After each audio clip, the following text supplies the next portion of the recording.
would call it a layered show to start the week on 100% Hockey with Millard and Shannon. We got the start of the second round. We got to look back to the first round. Bob Stauffer from the Edmonton Oilers is going to join us, talk about what happened with Edmonton falling in an earlier fashion than we've been used to the last couple of years, and what their priority might be going forward.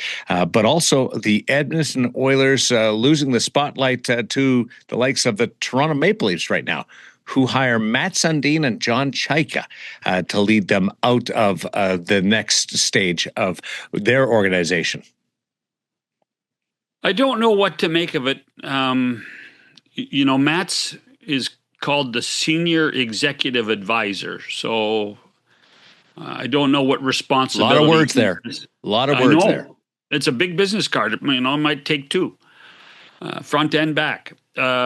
So to me, is that a grooming situation? Are you trying to teach Mats how to be the president of a hockey club at this point? I do think if you were to bring Mats back, this is probably the right place to do it, or the right position to do it, rather, because he's not ready to be the president of a hockey club. He just isn't. When you think of the layers of responsibilities on the business side, on the hockey side. Well, he hasn't been around it for 17 years. Not very much. Not very much. You're right. And so that's why, if you're going to bring him back at this. The John Chaika one, to me, is quite honestly, is baffling. I don't understand it.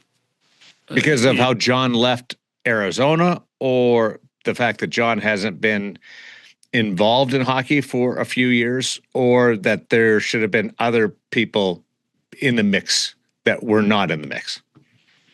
I think all of the above, Daren. I think that this is John Chaika that's going to have to deal with other managers on a daily basis for the hockey club. And after what he went through in Arizona, the first thing in this, and let's face it, it is a club. There's 32 of the guys in the club. Can he be viewed as trustworthy? Is that an issue for him? He's going to have to work hard to regain the trust of his peers based on what he did in Arizona with the tampering and with the way he managed testing some of the players before the draft that cost Arizona 2 draft picks. So from that perspective, that's one. The other thing is that, and Keith Pelley has said we wanted somebody that's, a little bit analytics driven. Is John Chaika that driven by analytics? I don't know. And so we're going to have to wait and see. That to me is part of what's gone on and how it's going to play out over the next little while. And then it's going to be the analytics question is, I don't think there's any question about the analytics with Stathletes and his background. Really? Okay. You don't agree with me there? Like he has a strong analytics foundation. You can question how he uses it, but the foundation is there. Just because he owns the company doesn't mean he uses it. That's all I'm going to say. I'm not convinced yet, and based on the people I've talked to, I'm not convinced yet. Okay. So that will be something to watch. I have a bias too. And when John was in Arizona, and I knew the people that owned the team in Arizona, my interactions with John were not very good. So I whether it's personal bias or whatever, I thought he treated me poorly. So I have a bias. I admit my bias right there. So from that perspective, is his time away from the game, is it going to be a positive? Maybe it's a positive. You know darn well that he's still young. He's a brilliant communicator. And the question is did he manage up well through this interview process? So we'll have to just wait and see. We'll just have to wait and see. Let's get the question out of the way. The biggest question around this entire situation is John Chaika the best they could do? Well, I don't think so. I mean, I would have looked at some more traditional managers, traditional presidents. When this process started, the name on everybody's list was Doug Armstrong. They did not ask permission to talk to Doug Armstrong. They never talked to the Blues. They never talked to Armstrong.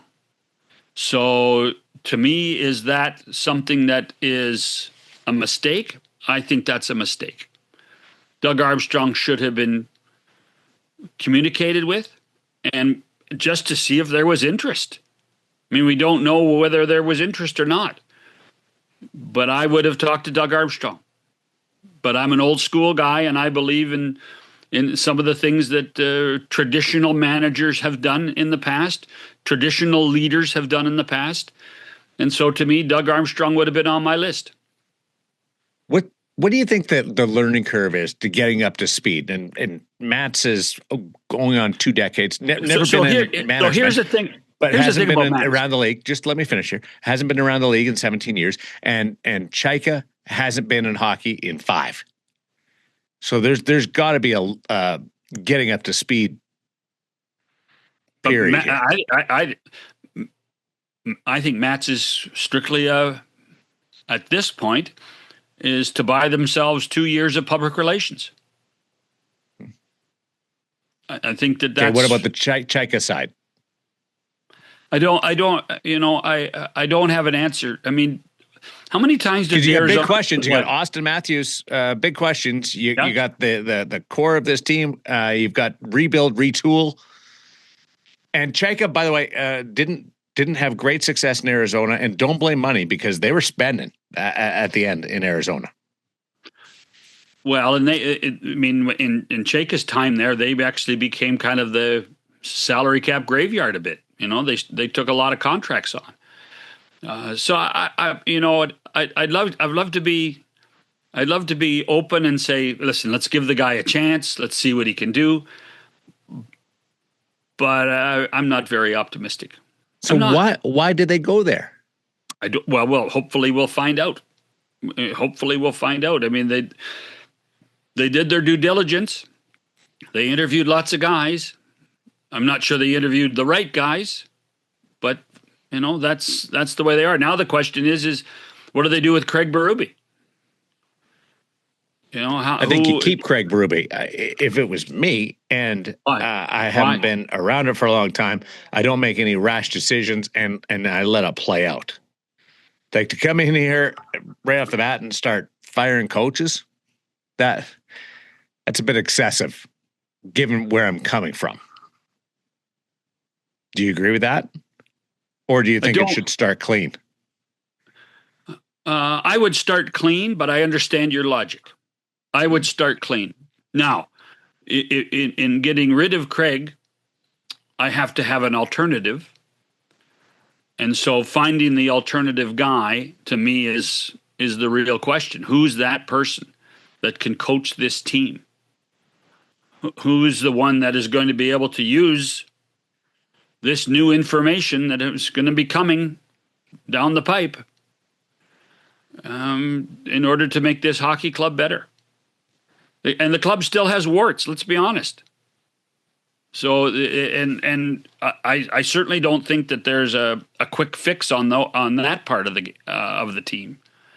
I don't think that this whole process reflected well on one of the most historic and legendary franchises in pro sports.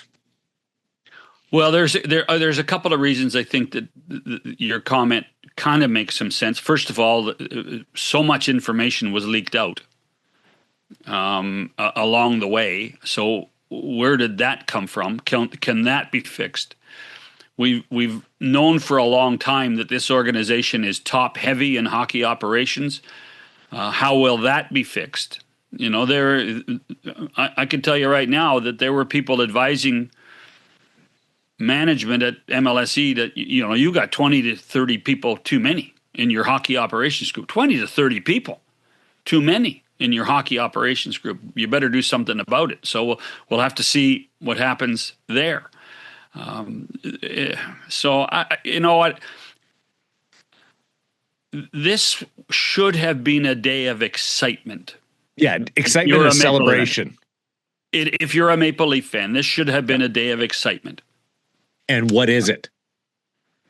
I think there's a little bit of shock. And there's that old movie. Is that all there is? Or that old song, is that all there is? Because, gosh, there better be more than this. There better be more than this now. You know, I just don't get it. I don't. And I'm disappointed. I really am.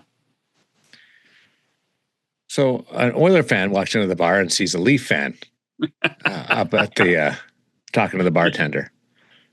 Does the Oiler fan go over and put his arm around the Leaf fan and say, "I'm with you, buddy"? Where do you think the Oiler fan is compared to the Leaf fan today?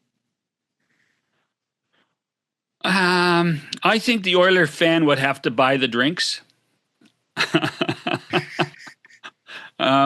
But I think they're probably both taking extra shots and pointing to Montreal and pointing and saying, "Gosh, I wish we were like them," and then pointing to Vancouver saying, "I'm glad we're not like them." and long periods of silence. Silence. And by the way, there's no guarantee they're sitting side by side at the bar. They may be at opposite ends. I need them side by side, and I want to know what's going on between the two of them, because there's more similarities than we thought there would be.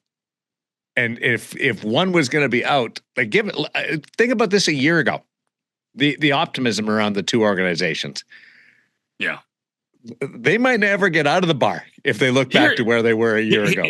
Well, so here's the one thing I would say, and I'll probably get a phone call about this. We heard players in Edmonton take responsibility. I heard Leon Draisaitl take responsibility. I heard Connor McDavid take responsibility. I'm not sure I've heard a Maple Leaf player take responsibility yet. And if the you players get a call, have to start. If you get a call on this, forward them to me, because I agree with you. Well, now I'm worried.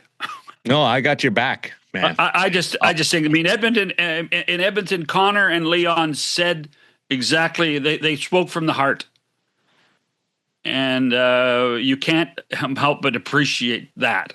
I didn't think anybody when the Leafs had their exit meetings and their press conferences, I don't think anybody spoke from the heart. I think they spoke to protect themselves.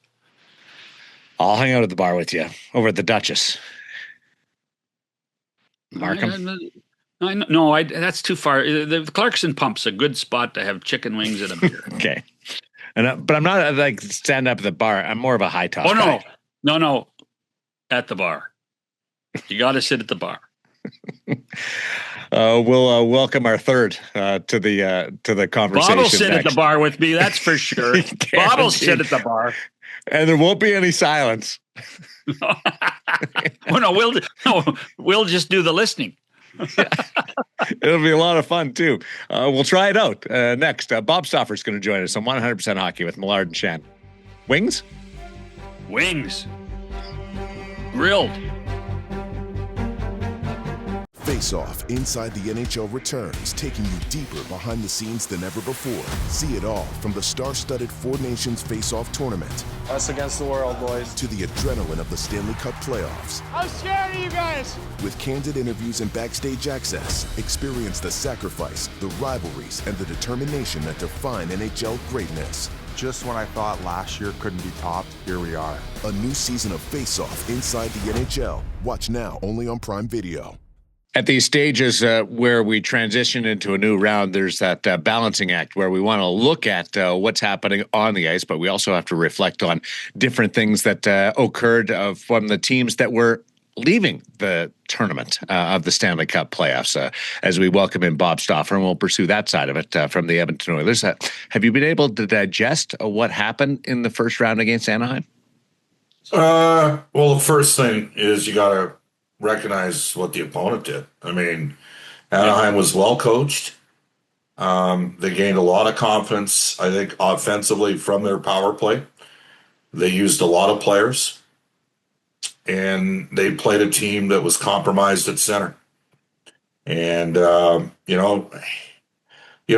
I've said this before, and I remember seeing Jim Nill at the Holinka Gretzky a couple years ago after the Oilers had beaten Dallas in 6, and in Game 6, Stuart Skinner stopped 31 shots, and the Oilers were outshot 32-10. And you lose a series in 6 or 7 games, and you're thinking to yourself, woulda, coulda, shoulda. It was close, right? There were opportunities there. And so, as trying to evaluate it somewhat from a neutral perspective, but certainly with a bit of an Oilers lens, I got to give credit to Anaheim. And I also got to recognize that this was a year, unlike the 2 previous with Chris Knobloch, where the team never had a sustained run. Like 2 seasons ago, they went 24-3 over a 27-game stretch. They won 8, lost 3, and then they won 16 until the All-Star break, and then came out of it and lost in Vegas in a game in which I think they outshot Vegas like 16-2 or something in the third period. And that was in the 23-24 season. Then in the 24-25 season, from the game in Vancouver on November the 7th, which sort of resulted in Vancouver sort of going the wrong direction. From like November 7th until we went to the Four Nations, the Oilers had the best record in the NHL. They never came close to having that kind of sustained run this year. Was it a war of attrition? Was it, 3 rounds, 2 rounds, 4 rounds over the last 4 years? Was there some bets that were made that didn't work? I think, and where there's some injuries, I think they all factored. But I don't think you can be unrealistic and just say, take Connor McDavid for his word. This was an average hockey team that wasn't able to take the next step this year. Bob, do you think that there was an attitude is, well, we're going to get on a streak. Don't worry, we will get on one of those rolls, and then we'll be fine. Do you think that occurred? I'm not saying there was a malaise, but was there that lack of panic that, don't worry, we'll be fine? I think that Leon kind of hinted to that, John, when he spoke, and that you got to elevate in the regular season. I also think it's hard to win. You know what? It's just hard to win. Like I think back to the Vegas series in 23. Like Colorado was flat out better than Edmonton in 22 when they played the conference final. Like that's one of the deepest teams to have won the cup. Like Chicago had a really deep team in 2010 and couldn't keep that team together. Colorado had a really deep team in 22, couldn't keep that team together. I think the Oilers lost in the margins to Vegas in 23, and Vegas went on to win the Stanley Cup. In 24 and 25, certainly Dallas was favored in both series, and I'd assert to you that Vegas was probably favored last year. And the Oilers beat Vegas in 5 with Calvin Pickard starting the series, by the way, and then Stuart Skinner coming in. So they played a lot of hockey. They had been able to elevate come critical times. Maybe they thought it was just going to occur at some point, and it didn't for a combination of factors. I don't know if there was, and I appreciate that you're not saying there was a malaise, but I do think maybe there was a little bit of a belief here. The other thing that happened, and it sounds trite because every team has injuries, and some teams do a full, like Stan Bowman could have gone into much more detail than he did on Saturday in Edmonton. We know now that both Dickinson and McDavid, read between the lines between what the GM and the coach said, played with fractures, right? In their feet / ankles, whatever. Those weren't the only ones. Like Hyman was clearly compromised from it looked like a core issue from him. I don't know if anybody remember, but Bouchard got belted in game 1. I mean, he got belted in game 1. And Anaheim was specific with who they targeted. They targeted Connor, Leon, Bouchard, and Ekholm. And the Oilers didn't do any of that. The Oilers couldn't sustain a forecheck, but Anaheim played 3 defensemen a ton, and Edmonton didn't land any body shots on them at all. And so, maybe they thought they could just, elevate a bit come playoff time. I don't know if the group collectively if we ever really got to see what they could do, to even know what they might be capable of, because it seemed like there was always a couple guys hurt. And maybe that's just a byproduct of having some of the extended runs. And I don't want to make it an excuse. It's a hard league. I just watched a Tampa team with a great coach, a great goalie, great players, 4 straight years. They've been bounced in the first round, and they've gone 2-10 at home in the playoffs. Like, Brian Burke, never a truer word is said. There's only one Stanley Cup awarded. Lots of things have to go right. Lots of things have to go right just to make it to the Stanley Cup. And there's factors during the course of the year that can derail you. And once you've, I think, been around it for long enough, you realize it and appreciate it. So the responsibility, where does it lie? Management, coaching, players, they've all accepted responsibility, Darren, on Saturday. Like, when you have Connor and Leon both saying, hey, we know we need to play better. We feel there was a regression with the team. Chris Knobloch talked about him doing a better job carrying forward. And then Stan Bowman realizing that, not every move that was made panned out. Now I could, it's funny how you perceive things. So I'll give you an example. The Oilers made a trade to get Vasily Podkolzin for a 4th-round pick. Okay? I knew within the first week of practice that Vasily Podkolzin was going to exceed expectation because he's the first guy on the ice every practice. Well, the Oilers got ahead of it on Vasily Podkolzin, got him extended at 3 years based on what he did last year, and this year he performed like a $5 million player. Like, you're watching Vegas on a nightly basis, and Barbashev's a pretty important part of that team. In fact, I think I can read a bit about Vegas based on if Barbashev's going, look out, because he's like their 5th or 6th best forward, right? And so, in Podkolzin's case, there's an example of a guy that has grown, and they had the foresight to realize, hey, there was something here, and they got him extended at like 3 years and $3 million. It's a home run contract for the team because he's going to clearly outperform him. But conversely, they made a bet on a guy like Trent Frederick. And Chris Knobloch, as the head coach, rightfully or wrongfully, didn't find a role or didn't see a role for Trent all year. And they've done an 8-year extension on him and just under $4 million. So that has to get resolved here, carrying forward. So some would say, well, there's an illustration. Is that on the manager? Is that on the coach? Is that on the player? I'd say 75% of a performance I attribute to the player, and 25% is usually on deployment. So I think there's culpability, but also there needs to be recognition that there were some other extenuating circumstances that may have undermined the organization's ability to, like some of my neutral friends that are, fans of Edmonton, like, Bob, the team was beat to crap. Yeah. Right? Like, that's where I lie, Bob. Honestly, I think they wore down. Yeah. And they had no juice. Yeah. The Henrique, so I'll give you a stat. In the regular season, when Adam Henrique was in the lineup, the Oilers' penalty killing was at 80%. When you're running a 30% power play and the penalty killing's at 80%, you're living large of special teams. Okay? They were at 69% without Adam Henrique in the regular season when he went out of the lineup. And he went out of the lineup before the Olympic break. And that is when Edmonton really struggled. They were 4-4 and lucky that they weren't 2-6 in their final 8 games going to the Olympics. And they were not playing well. They were not defending well. And they were struggling on the PK. And I think what happens, especially with young teams, is if they get hot on the power play, it transitions to their 5-on-5 play. Well, that's what happened with Anaheim. And then the Oilers were like, we can't take penalties because Henrique gets hurt 5 minutes into game 1, never comes back in the series. And there's Edmonton's best penalty killing forward and a guy at 54% on faceoffs, most of which are on his weak side, right? And that undermined that more than anything, I think, undermined their PK.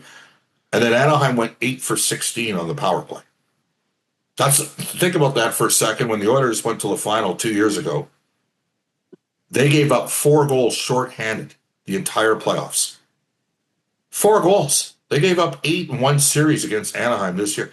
They gave up four goals while shorthanded in 24 and scored 3 shorthanded goals themselves. They were -1. They were at 94%. And so there's an illustration of just a subtle injury. People wouldn't think, well, stop, come on, Adam Henrique, he's 36. Yeah, it played a factor. And therein lies the rub on. I don't want to make excuses because Anaheim earned it. And the Oilers as an organization are going to have to dig in and get better. But there were some combination of factors that sort of derailed maybe what the team might have been capable of if everybody was healthy. Connor's remarks, Leon's remarks on Saturday, I'm sure they were taken a certain way in Edmonton, and I'm sure outside the market they were interpreted. How did you interpret them? I know how bad those guys. I'm going to ask you two guys. I mean, you guys do a show of a national scope. How would you interpret those comments, John? We lost control of the show already, Darren. We've lost control already. I don't mind it. I encourage chaos. I could see some. Both of them admitted that they were to blame for part of it. Obviously, their injuries. You haven't mentioned Leon's injury because he wasn't anywhere near 100% either. But I could see some impatience in both of them. Yeah, understandable. You do have to, in reading between the lines, you do have to wonder what the summer brings. I'm not saying that there's going to be a coup or anything like that, but the team better listen to those two guys. Really, I'm sure they are. That's what I'm saying. I'm sure they are, and that's again, they couldn't drive anything through the center position. McDavid compromised. Let's assume an ankle injury. We know that it was a lower body injury. Draisaitl said he didn't have the pop in his game, right, to drive coming off the injury. Dickinson, I couldn't believe he played. Frankly, both McDavid and Dickinson. As a guy who's on the plane and around the team, I had a lot of empathy for, how tough those guys are. And then Henrique was out. So those were their 4 centers to start game 1. And you know what? The Ducks have got some great young players, and they're big, and they're strong guys, and they haven't played. Well, let's see. 16, 12 is 28, 20. I'm just trying to do this off the top of my head. 15 and 10, 25, 53. What did they play last year?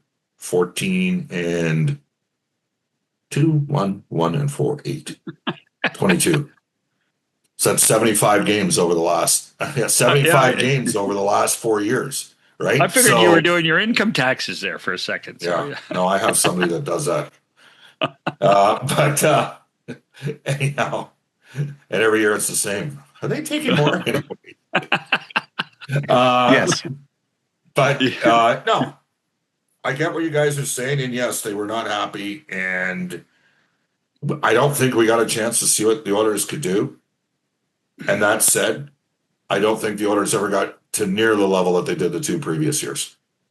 They had some impressive wins. Like I think they won both games in Vegas. Now Vegas made a coaching change and drilled Edmonton here.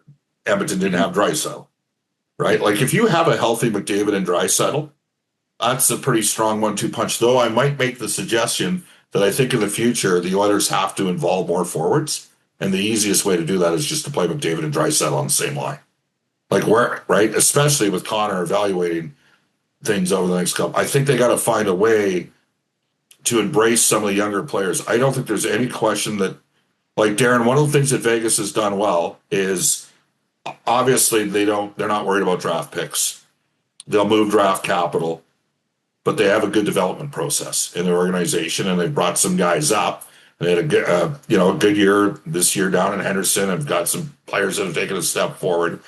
And I think one of the things under the Jackson Bowman regime that's a significant step up from what it was before is they put some money into finding and replacing the draft capital with NCAA and European players. And there is a little bit of a push coming from underneath. But you've also got to be open to playing some of those younger players, because in an entry-level system, you have to have, or in a cap system, you have to have performance from entry level players. You got to have cheap players that are producing for you, which means they have to be given an opportunity to play. You made note of the ailments that they were dealing with. So was it even possible that this team was going to go deep this year? I mean, they played really well in period one. But they were so one. hobbled. Yeah. I mean, are you asking me whether or not, even if they gotten past Anaheim, would they beaten Vegas? Yeah. Maybe. Or Vegas, Utah, whoever they were. I don't know. I don't know. Like, I don't know if they beat either. I thought Minnesota would beat Dallas a bit for the same reason that I thought that the Oilers could be susceptible. Like, I wasn't one of these. I would never sit there and say Oilers in 4 or 5. Like, there were people that thought Oilers in 5. But I was not one of those guys. I was like, this is good. They've got good, young, strong players. They got a Stanley Cup caliber head coach. They got good assistants that know Edmonton. And the Oilers don't have a great equalizer in goal. That's the other thing. And with respect, Darren, to the team that you cover on a day-to-day basis, there's question marks about your goaltending. And just look at the save percentage now. One thing I'll say about Carter Hart, when games go in overtime, that's when he plays his best hockey. He is lights out in overtime. And so, I think Vegas's experience played a huge factor in them winning the series against Utah. I mean, Utah was up 2-1 in the series, and in games 4 and 5, Utah was up in the games. But Vegas has, first of all, they're Vegas. They've got an expectation of winning, and they've got Stanley Cup, history with similar players, and they could get to a level, and Utah kind of panicked, I thought, a bit in some of those games. And then Vegas ended up winning them in overtime. And let's not forget, game 4 overtime, the whole sequence. Yeah, maybe the right result was ultimately called, but the process was flawed as to how they got there. And so they got the big break in the series, and the Oilers couldn't overcome it. But I think you make a valid point. Based on what I saw this year, I don't know if this team would have been able. Maybe they could have given Vegas a run if they gotten past Anaheim. I don't know if they could have beaten Minnesota or Colorado. Like, Minnesota has been a hard out for Edmonton for the last 2 or 3 years, right? I was going to say 5 years. Yeah, like Minnesota. Bill Guerin's a good general manager, and that's a big, physical, tough, hard-nosed team that's got skill. And now they got 2 dynamic defensemen on the back end, and Colorado's Colorado. Like, people need to remember, Edmonton went to the final the last 2 years. Amazing accomplishment. Colorado got knocked out. That's a tough place to play, right? Mm-hmm. It's different playing games, and Colorado's got a tempo and pace team. The other thing, you guys, the Oilers are a completely different team now than they were 2 years ago, right? Like, you had Fogle, who was at times an exasperating player, but had some speed. Well, McLeod and Holloway had a lot of speed and talent up front, right? And so I think Edmonton's changed a bit, and they don't have the same tempo and pace in their attack, and they're going to have to reinvent themselves again this offseason to get back to to being closer to a 50-win team instead of a 40-win team. Let's take a break. We'll come back and deal with that goaltending subject that Bob touched on. It's 100% Hockey with Millard and Shannon. With the NHL app, you can listen to every NHL game right from your phone. And with home and away broadcast feeds, you choose your way to listen. And he scores! Whether you're at work, at the gym, or stuck in traffic, the NHL app puts you right in the action all season long. Every team, every game, everywhere you go. Download the NHL app and never miss a moment. Teased it going to break. Was the conversation about the goaltending deserved, or was it overblown? Where do you lie in that? This was a bizarre year, Darren, for goaltending. You had 7 of the bottom 10 teams in the league in save percentage make the playoffs. That is an odd statistic, right? Like, it just, And frankly, the Pacific Division was part of it because you got three of the teams that are in the bottom 10. Yeah. Vegas, Edmonton, and Anaheim finishing 1, 2, 3 in the Pacific.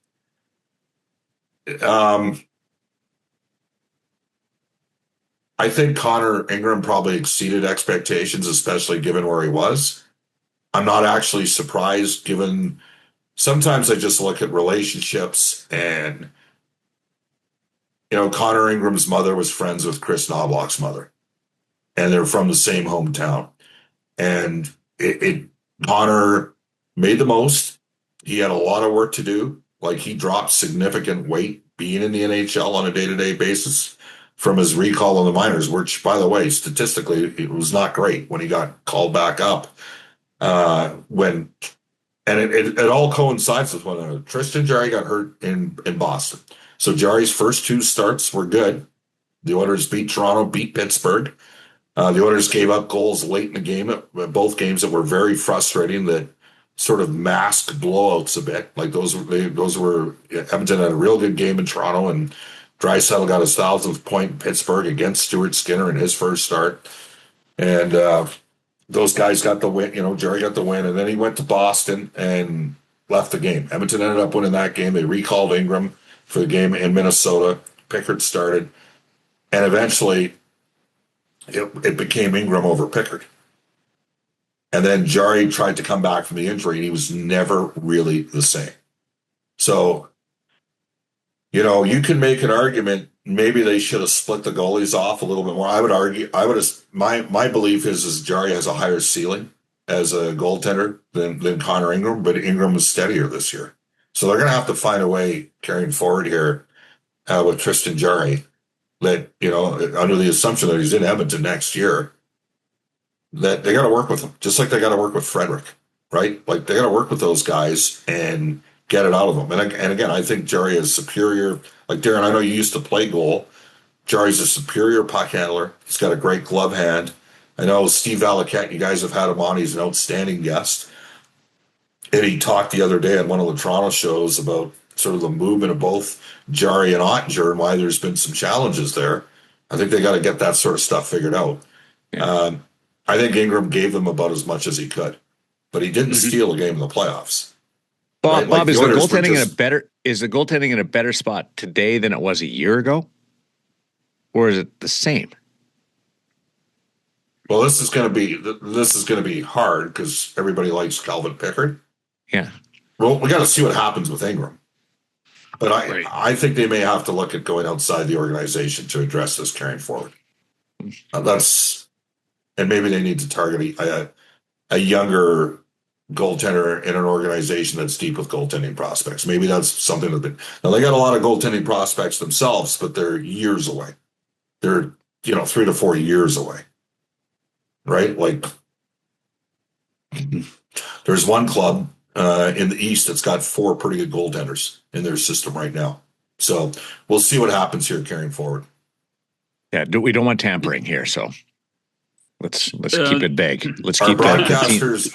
John, I mean, you would know. Are broadcasters tampering? I don't think so. Okay, so which team? I'm not going to say the team. I respect that organization for having goaltenders. I got it narrowed down to 16. So that brilliant on your part. It's what we do on a Monday. So the last summer was the Connor narrative. Will the Connor narrative return this summer? Depends. On what? On what? Well, because he said he wants to win in Edmonton. He said all the right things. He said he wants to win at Edmonton.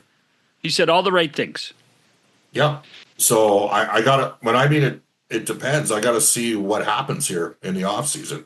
I mean, I take Stan Bowman at his word. He was the first person to speak on Saturday, and he just point blank said, look, we are still under evaluation. I think Stan is probably going through what happened. Why did it happen? And then where do we go from there? And how do we improve the team? Because there's going to be and I do think some of the improvement will just come from star players not playing until June the 20th to June the 24th. right? Like the last 2 years. I think that's when we, and it's and add the Olympics into that too, Bob. right. So it's just, I mean, Darren, I'm going to swing this back your way. Like, you're in Vegas. They have an expectation of winning every year. Okay, they won the Cup. They beat the Oilers in 6. Nobody thought at the start of that series that Aiden Hill was going to be the difference maker in Game 6, right? Like, it was a 2-2 series. Brossoit got knocked out of the series. Aiden Hill comes in, and Vegas wins 4-3 in Game 5 in Vegas, and gets gifted a 5-on-3 power play that swung that game. And then Edmonton got a 5-minute major and only scored 1 goal with Edmonton's power play. And that was the year Draisaitl was unreal on the power play. I think he might have led the playoffs in scoring that year, despite the fact that he only played 3 in goal scoring. He only played 2 rounds. So that's in 23. Well, my guess is the Vegas Golden Knights had an expectation in 24 and 25 that they could win the Western Conference, get back to the final. And they didn't. And I'm sure they did some self-reflection as well, because that's what good organizations do. And I think right now, probably what Stan, I don't want to, I mean, I'm just going to take Stan at his word. He says he's evaluating it. I think he's trying to figure out what happened and why and where we go from here. And the funny thing is, let's not forget with Chicago, he won the Cup in 2013, won the Cup in 2015, and his 2 teams the next year got bounced in the first round. Again, it is hard, and it's hard to win. And I feel bad for Connor and Leon, for ownership, for the fans, that in one of the 2 years against Florida, they didn't win. But You know what? Credit to Florida. They found a way. John, I was just wondering if I wanted to jump in there and respond to that, because Bob threw it back to me, or whether you wanted to pop in. No, you please respond. Well, just on the subject of expectations coming off deep runs, you hope they can continue. And Vegas did have an expectation to win the Stanley Cup the year after in 2024, 2025. This year, certainly able to win the division the last 2 years. So that factors into it. But there's a randomness to hockey, Bob, that we cannot control. And it's difficult for fans to get their heads around it, but it might be the biggest influence in our sport. Whether you look at what happened Tampa Bay, Montreal, Vegas lost a game against Utah in which they allowed 12 shots and didn't allow a bad goal in that series. So, and when you spread that into the critical times, it makes it difficult. 100%. And like, I didn't like that Team Canada didn't have Bouchard on the team, because I think if Bouchard had been there to play with McDavid and Makar had been there to play McKinnon, and I don't think Bouchard was necessarily right in this series, just so you know. I think he dealt with, like, he got pounded a couple times, okay, and played huge minutes. And everybody say, well, the plus minus was bad. Okay, so what are you going to say the last 2 years? Like, he's the highest scoring defenseman in the league in the playoffs the last 4 years, right? But I look at Team Canada, and if they'd had McDavid getting the puck in phase, in sequence, right timing from Bouchard, and McKinnon getting it in phase, right timing from Makar, you'd have 2 lines that could attack with 2 tandems. And people say, well, so what? Look how much they dominated the U.S. in the final and lost because Hellebuyck stood on his play. I mean, my response to that would be, yeah, but they didn't have easier games in the quarterfinal and semifinal because they couldn't score. And I think it would have improved the probability of them scoring more and involving more players. And maybe that transitions into the final against the U.S. Instead, the Americans won, and they celebrate and let them. But that's the game. And we saw it again last night with Tampa. Like, again, I think Cooper's a great coach, okay? They did everything but win that game. I mean, Montreal got 2 lucky bounces on both goals. The second one, give Newhook credit. He called his shot, right? Banked it in. Yeah. So now work backwards to the 24 Stanley Cup final. Game 7, 1-1 game. Puck gets ricocheted and hits Kulikov and stays out of the net. Doesn't go to full side of the goal for the tap in. They come back up the ice, and Reinhart is a pure scorer and shoots through a Kulak screen, and it beats Skinner, and it's 2-1 game. And then the Oilers poured on in the third period, chance after chance. Hyman a great look, McDavid, and they couldn't get one. There's your randomness. Yeah. Which is why I don't necessarily like.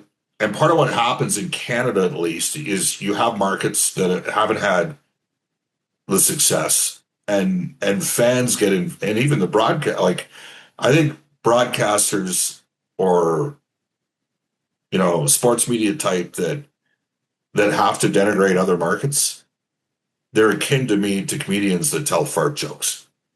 They got a lack of talent if that's the game they have to go to. And so I don't like I look at Vancouver, and they had a hell of a team 2 years ago, and it's gone the wrong direction, but I don't think it's as bad as everybody thinks it is out in Vancouver. And I look at Calgary, and they're starting the process, and I hope both those teams end up drafting in the top 3. Because in my world, all due respect, Darren, to your situation in Vegas, I'd love to see Edmonton, Calgary, and Vancouver be the best 3 teams in the Pacific Division. That'd be awesome. Like from where I'm from. Right now, it doesn't look like that's going to be the case for the next few years, because it looks like San Jose and Anaheim are on the rise, and Vegas is seemingly always going to be in the mix. I got a big belief in, George McPhee and Kelly McCrimmon, and they make hard decisions on coaching too. Like, that is, they don't screw around, and they can find players. So, but the point of this is, it gets further exasperated in Canada when you have a team like the Oilers that have gone to the Stanley Cup more than any other organization in the league since they came in the NHL, right? And you get gifted McDavid. You got 2 of the 5 best forwards in the world and one of the 3 best defensemen now. So, and so there's guys rejoicing in other markets, and it unfortunately drives some of our fan base nuts. No, it's pretty amazing runs the last couple of years. It's lonely at the top, Bob. I got reminded. Is that what it is? That's what my pal Don Cherry used to say that all the time. Hey, did you help Bob to the top? Did you reach down and help Bob to the top, or was Bob giving you a lift up? Bob got to the top himself. Bob is right there. He's at the pinnacle. I just wasn't sure who was at the top first between the two of you. Yeah. I will. John, you know this. There are some guys, Darren, that don't really think they need any coaching. Still, I'm never going to stop learning. That's what I'm going to tell you. Like, there's still ways you can improve. I mean, I don't have much to work with. I'm not pretty anymore. I never really was. But you're right. I'm glad you added any more. What's that? I'm glad you added any more. You got flow, dude. You still got flow. Yeah. Hey, some guys were has-beens. I was a never was. Anaheim got a chance? Yeah, they do. Sure they do. But Vegas is the more experienced team. Vegas has a better defense. I think Vegas are obviously healthier than Edmonton. But Anaheim's going to be an intriguing team to watch, right? Like, Quenneville's a good coach. They like Beckett Seneca had a quiet series. Mm-hmm. He had a quiet series. He's got a high ceiling, that kid. And Carlson, he was good. Cutter Gauthier confident. McTavish has had some up and down moments, but those are 4 great young forwards that are all 6'1.5" to 6'3" with skill and ability, and each a little bit different. And then Lacombe had an awesome series against Edmonton, but he also got 60% of Connor McDavid. He didn't get 100%. Like, he got 60% of McDavid, and the Oilers had 70% of Draisaitl, 50% of Dickinson, right? And I mean, the Oilers' 2 best forwards in the series were Podkolzin and Kapanen. Right. And their best defenseman was Connor Murphy. And the 3 highest scoring players in the playoffs over the last, like, if you went back to the start of the 22 playoffs, the 3 highest scoring players in the NHL over the last 5 playoff years are McDavid, Draisaitl, and Bouchard. So that just showed you some of the challenges. But absolutely, Anaheim has a chance. Partially because of the exact thing that Darren talked about. There is a randomness to it. It's just kind of how hockey works. And I think Vegas will probably do a better job killing penalties than the Oilers did. I mean, it was an absolute. You can't go 8 for 16 in a series. It's actually staggering that you think that, they ended up playing 25 playoff games 2 years ago and gave up 4 goals against, shorthanded, and gave up 8 in a 6-game series. Anaheim scored in every game. And you guys know the game. You're scoring on the power play, you start to feel good about yourself. It translates into your 5v5 game. And then the other thing is, the one thing that Vegas is going to have to deal with is Joel plays all 4 lines. Like what they got out of Tim Washy and what they got out of Paling on their 3rd and 4th line center, I think that highlighted maybe a difference between Edmonton and Anaheim. The Oilers had a chance to develop a couple guys further down the lineup at different stretches during the year, never did. And one thing we have commented on. Maybe it's just easier to do when you're in Anaheim. And there's not the same day-to-day pressure that there is in Edmonton to win. Yeah, right? I think that's a factor too. Yeah. You would know. I mean, how much pressure is really, because you lived in Edmonton and you grew up in Canada. Is there anywhere to compare the amount of pressure, in a market so Montreal's, it's an incredible market. Toronto, and then I've kind of put Edmonton next of the sort of, but in Edmonton, there's nothing else. So, and the Oilers as a brand carry across the country. Is there anywhere to even compare that to what it's like for the players in Vegas playing there? I'll just phrase it differently. I think the pressure is the same. The players, the organization, everything, but the attention is massively different. Yeah. So you can get away from it. You're not listening to it even by two hands separated. You're not hearing about it. So I think that's the biggest difference for some of these teams. Because the Golden Knights have standards in their organization, that they have an expectation that and I can appreciate that. And frankly, I'm not sure the Oilers were at the same place 3 years ago. And when I said Vegas, one of the margins, the Oilers weren't doing some things that Vegas was doing, and now the Oilers are doing some of those things as an organization that's closed the gap a bit, right? But it's the cap's a tough thing to navigate and manage, especially when you got superstar players. Priority for Edmonton, and I'm not talking through the eyes of Stan or the coach or the players, just big picture. What do you think the priority should be? I think they got to resolve goaltending a little bit. And then, they got 9 UFAs. I think they have to re-sign Connor Murphy. Yes. And I think they're going to have a good chance to sign him. I think they're going to have to make a decision on Connor Ingram. I don't think he'd be too expensive. They're going to see what Dickinson wants and if they can afford it. They got to see, you look at what Pittsburgh did with reclamation projects. Is there a guy like Anthony Mantha out there? I'm not saying, they made some bets here the last couple of years. Jeff Skinner, Arvidsson, and then Mangiapane. Those didn't work out. Okay. Now, is it a byproduct that this is a tough place to play and you're playing, there's high expectation, especially if you're playing with the big boys? Well, just play the big boys together and balance your other lines out. Maybe that's what you got to do. I don't know. So again, I would think that there's one great equalizer. We saw it last night. It's goaltending. Yeah. So I think you have to work with Jari. You have to decide if you're going to bring Connor Ingram back. And I think you have to investigate the possibility of trading for an emerging goaltender that's further along in his development than the guys you have. So I would look at goaltending. They're going to have a lot of their defensemen under contract. They're going to have to make some I would probably, I look at Kapanen and go, yeah, that's a guy that's been good in the playoffs the last 2 years in Edmonton. He's been good. Scored the goal to eliminate the Golden Knights last year. As long as he's affordable. Yeah, of course. Affordable. I mean, no, but Bob, we would have said that about Trent Frederick too, and it didn't work that way. Yeah, they got to make that work. That was a mistake, John. That was a mistake. They got to make that work, and that's on the organization and on Trent to make it work. Yeah. So, Hey, how good was that Montreal Tampa series?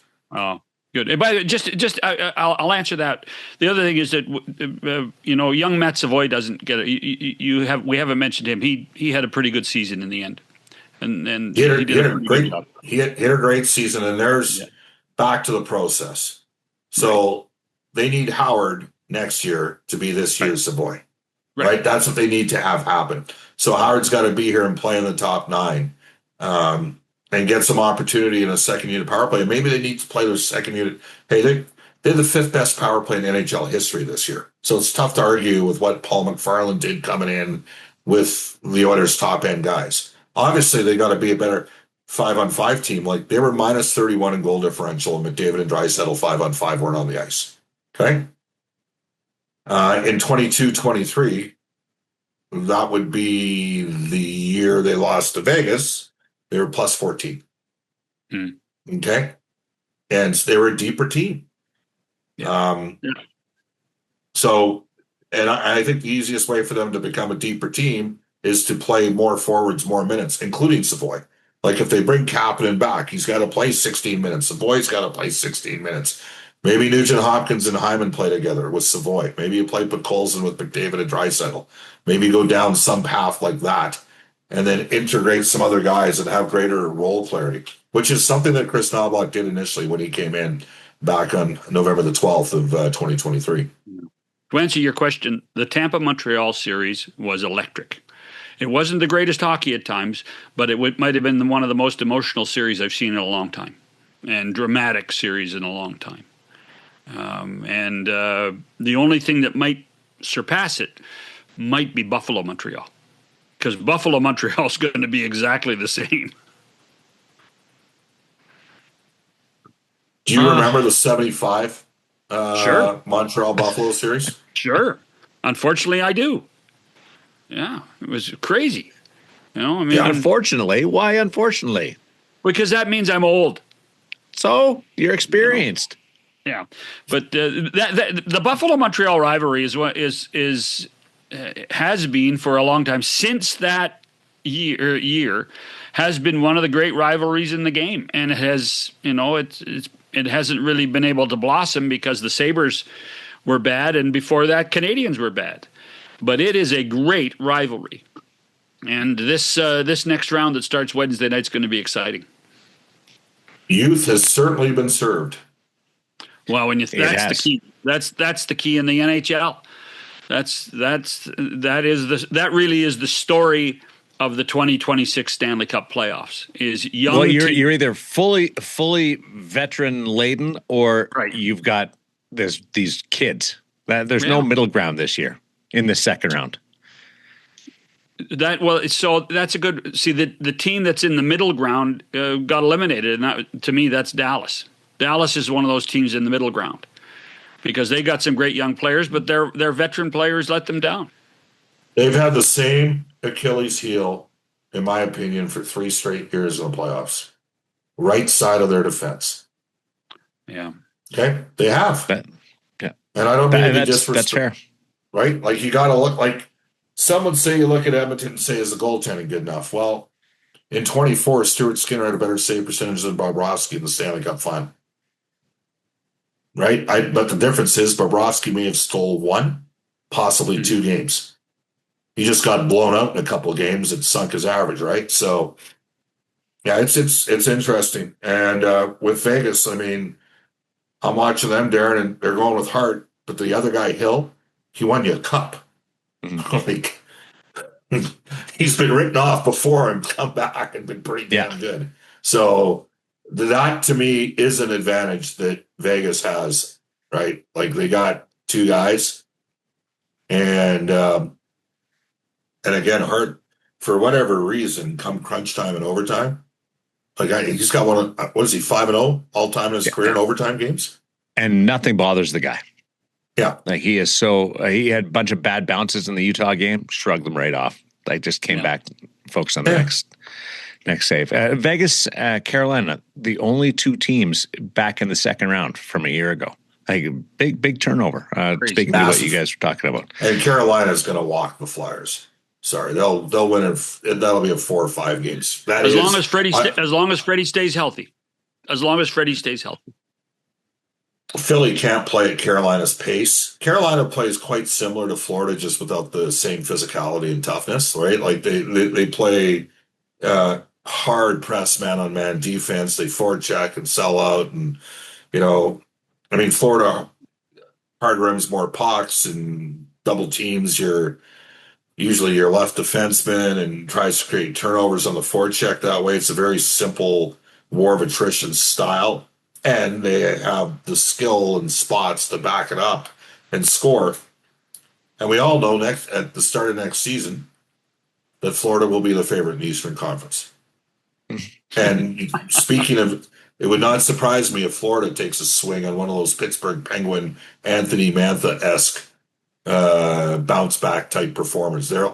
Somebody will sign in Florida at a relatively inexpensive cost to join that team and be like their 8th best forward and have a chance for a bounce back campaign because they're Florida. Mm-hmm.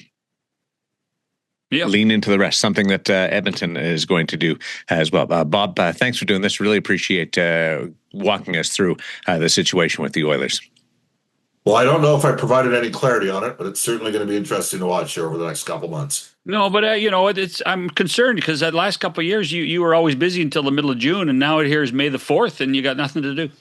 I still have a show to do all the way until July 3rd, John. You know how many shows I'm taking off in the next 2 months? None.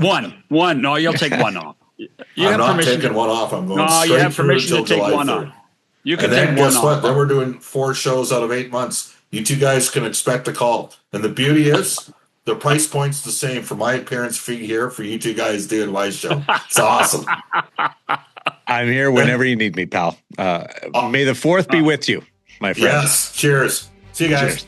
There's Bob Stauffer. We'll be back with more on 100% Hockey with Millard and Shannon. Face Off Inside the NHL returns, taking you deeper behind the scenes than ever before. See it all from the star-studded Four Nations Face Off tournament. Us against the world, boys. To the adrenaline of the Stanley Cup playoffs. I'm scared of you guys. With candid interviews and backstage access, experience the sacrifice, the rivalries, and the determination that define NHL greatness. Just when I thought last year couldn't be topped, here we are. A new season of Face Off Inside the NHL. Watch now only on Prime Video. There's if you go back to that and through that, there's some points made there that I think are very valid. One thing I want to get out there, there was some conversation about Knobloch's future this year. Chris Knobloch has a contract extension that hasn't even kicked in yet. Right. So there was never, ever a coaching change going to take place there. And I'm as confident as I can be in saying that. Well, I kind of side with you on this one. The problem, and I think when you have a down year after taking your team to the Stanley Cup Finals 2 years in a row, you probably deserve a chance to dig yourself out, I think. And when you consider the injuries that this team had, particularly in the playoffs, there's time. I think there's time for Chris Knobloch to do what he needs to do. And the question is what's the relationship between Knobloch and Bowman? I believe it's good. And where does ownership sit on this? Where does Daryl Cates feel that they have something that's needed? I mean, I truly believe that it was Daryl Cates' insistence that Paul Coffey showed up after the Olympic break and helped the defense, and they played a little bit better on defensively after that. Any opinion on the window of the Oilers? Well, the obvious answer is 2 years. The obvious answer is... Or is it 1? Well, 1 to show progress. 1 to show progress. Do you walk him right to free agency? I would. I'll tell you what. That's the conversation that's going to take place this summer. Absolutely. It's going to happen. Is next year the most pivotal year post Gretzky? Well, the fascination. Some would argue that this year was that. We may find that out this summer too. That if and that's why I asked Bob about the Connor narrative. Will it continue this summer? I thought Connor did a really good job saying on Saturday that he wants to win and win in Edmonton, and he's given them 2 years. And let's be honest, he's given them a huge financial break to win in 2 years by not taking a pay increase.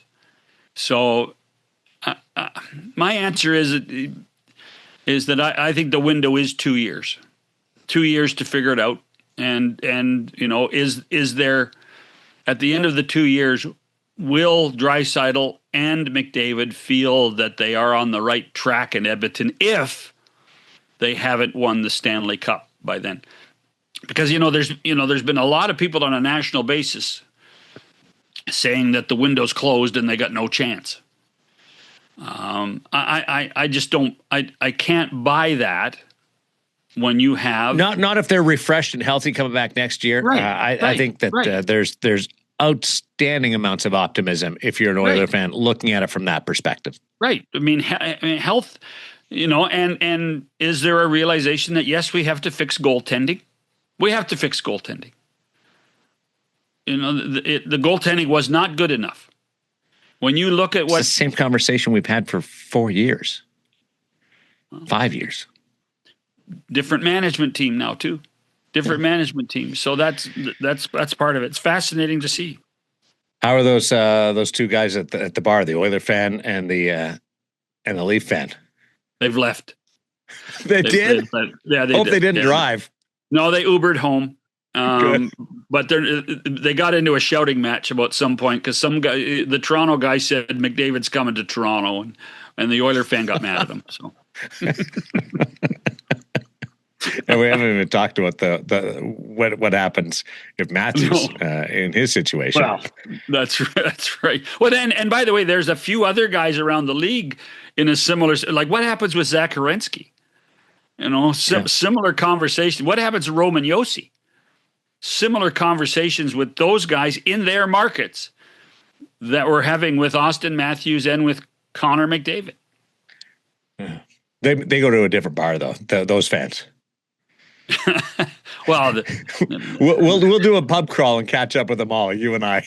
Oh my God, we better be taking an Uber too to the bars. Yeah, that's right. Or one of those rickshaws. Can you imagine you and I sitting in the back of one of those rickshaws? The wheels would break. Axles. The axles would be gone. Thanks for everybody for listening. If you like what you hear, let us know. I know if you don't, I would love to hear from you. Suggestions on how to make the conversations better, who you want to hear from, give us a thumbs up and interact with us on 100% Hockey, wherever you listen to the podcast or watch over on YouTube. We'll talk to you next time.